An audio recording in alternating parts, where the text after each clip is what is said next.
ज्या लोकांना फार कर्ज झालेलं आहे, कर्जबाजारीपणा झाला, बँकचा कर्ज झालं आहे, लोन फिटलं जात नाही, अशा लोकांकरता एक सोपा मंत्र सांगतो मी. फार सोपा मंत्र आहे.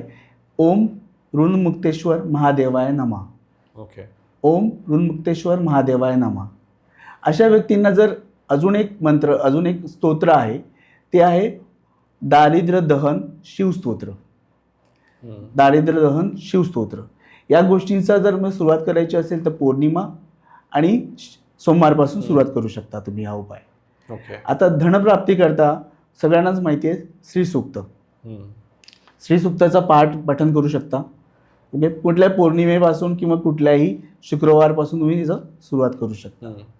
तुम्हाला गोष्टीमध्ये, आर्थिक गोष्टीमध्ये अडचणी येतात सारख्या अडचणी येतात, कामं होत नाही.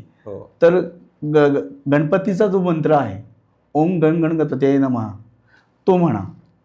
तो मंत्र एक उपयोगी पडू शकतो.